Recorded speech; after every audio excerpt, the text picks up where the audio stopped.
Avril 61. Ce matin-là, réveil en fanfare, au sens propre, car la radio, allumée dès le petit matin, nous sert toute une litanie de musique et chants martiaux. C'est inhabituel, pas vilain, mais intrigant, inquiétant peut-être. Écoutons. Toutes les 10 minutes, on nous annonce d'une voix grave. Les généraux Salan, Jouot, Chal et Zeller, refusant le parti de la trahison, ont proclamé aujourd'hui que l'Algérie resterait à jamais française, conformément à la parole d'honneur. Etc., etc. Premières impressions. C'était à prévoir. Les pieds noirs, nés dans ce pays comme leurs parents et grands-parents, n'allaient pas tout abandonner gentiment simplement parce qu'on leur demandait. Et puis, c'est vrai que l'armée avait promis... Bah ouais, mais dans ces conditions, les Arabes n'ont plus qu'à rester esclaves pour l'éternité. Et puis, on était en train de signer des accords de paix. Et puis moi, j'en ai rien à foutre de rester dans ce bled pourri. La qui, bordel? Beaucoup de confusion et d'excitation, donc, qui ne feront que s'amplifier au fil des heures et des nouvelles. On s'est branché, aussi, bien sûr, sur les radios de la métropole, et là-bas, au moins, les choses sont claires. C'est le fameux discours du carteron de généraux en retraite. Le général fait un appel vibrant au loyalisme de l'armée, en particulier des appelés en qui il a aujourd'hui une confiance entière. Tiens, nous voilà bien importants tout d'un coup.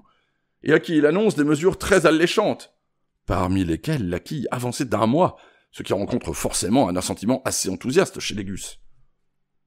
Debré, tout récemment converti aux idées d'indépendance, fait montre d'une immense bonne volonté, va jusqu'à suggérer une distribution d'armes sur le territoire de la métropole pour faire pièce à la menace des putschistes. Quant à nos officiers sur le terrain, les voilà bien embarrassés. Notre sous-lieutenant est plutôt radieux. L'armée française est enfin rentrée dans l'honneur et le devoir, et le drapeau lavé de la honte indo-chinoise peut flotter sans crainte. Oui, peut-être, mais... Au fait, le lendemain, nous ne savons toujours pas quelle est l'opinion du capitaine, du colonel, des autres officiers ou même de nos copains appelés. On a appris par la radio militaire que nos chefs se donnaient le temps de la réflexion, qu'ils n'allaient pas tarder à nous informer. Et en effet, le colonel en personne vient nous assurer de sa profonde sympathie pour les généraux du putsch et leur sens de l'honneur. Mais comme la grande majorité des militaires, la raison et la prudence l'ont inciné à se rallier à l'autorité légitime du chef de l'État. Nous voilà donc rentrés dans le droit chemin sans même avoir eu à en sortir. Et on peut avoir l'impression que tout redevient normal. En effet, devant l'insuccès de leur tentative, les putschistes se sont soit rendus, soit exilés, avec l'amertume que l'on imagine, mais l'affaire ne restera pas là. Une cassure d'une brutalité inouïe vient de s'opérer. Une majorité de pieds noirs, qui avait acclamé De Gaulle en 58 et rêvait encore d'un impossible compromis qui leur permettrait de vivre au pays, vient de comprendre brutalement que cette fois-ci tout est bien fini. C'est le cercueil ou la valise. Parfois les deux. De son côté, le FLN a parfaitement saisi tout le parti qu'il pouvait tirer de cette énorme bavure.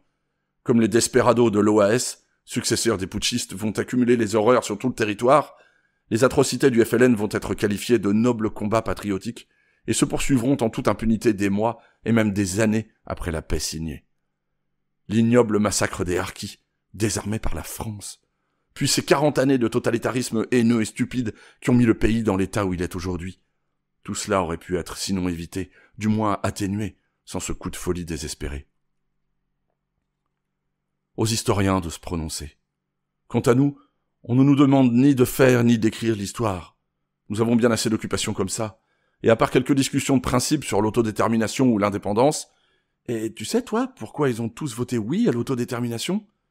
Bah d'abord, quand on les a amenés au bureau de vote en camion militaire, on leur a bien expliqué que le billet rouge, celui du non, il faudrait le présenter comme billet de retour.